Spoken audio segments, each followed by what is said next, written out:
Hello SSC সিলেটবন্দি শিক্ষার্থীরা, তোমাদের আজকে বাংলা দ্বিতীয় পত্র পরীক্ষা হয়েছে। তো চলো আমরা তোমাদের পরীক্ষার বাংলা দ্বিতীয় পত্রের এমসিকিউ সলভ করে দেখি। এক, জিভের সম্মুখ পশ্চাৎ অবস্থান অনুযায়ী স্বরধ্বনি কত প্রকার? সেটা হবে খ 3 প্রকার। 2, দন্তমূলীয় ব্যঞ্জন মুখ্য বাক্যতঙ্গ কোনটি? সেটা হবে জিভের ডগা। 3, নামাজ কোন ভাষার শব্দ? সেটা হবে গ ফার্সি।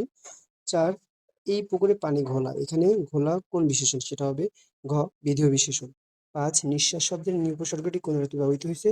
এটা হবে ক নেই অর্থে। 6, কোনটি অকর্মক ক্রিয়ার উদাহরণ? সেটা হবে খ শিশুটি ফুটপাতে ঘুমাচ্ছে।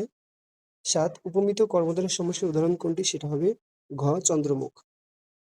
8, যদি রোদ ওঠে তবে রওনা দেব, বাক্যটি কোন যোজক নির্দেশ করে? সেটা হবে গ সাপেক্ষে যোজক।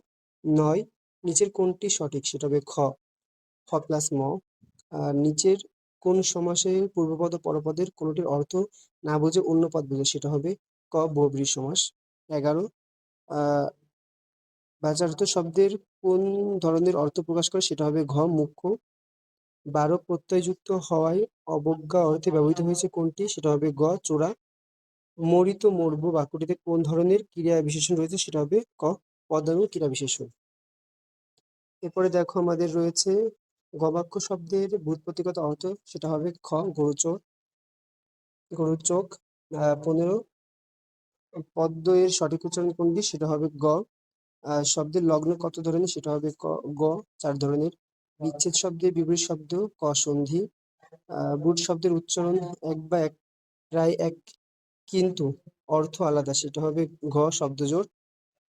19, অর্থবাচক সর্বনাম নিচের কোনটি? সেটা হবে গ নিচে। 20, ক্রিয়াজাত অনুসর্গের প্রয়োগ ঘটেছে কোনটিতে? সেটা হবে খ বহুদিন ধরে। 21, পর্বত শব্দের প্রতিশব্দ, সেটি হবে ক অদ্রি অদ্রি। 22, বাক্যের বিধেয় অংশে ক্রিয়া, সেটা হবে ক 2 ধরনের। এরপরে দেখো নিচের কোনটি গুণবাচক বিশেষ্য? সেটা হবে ঘ।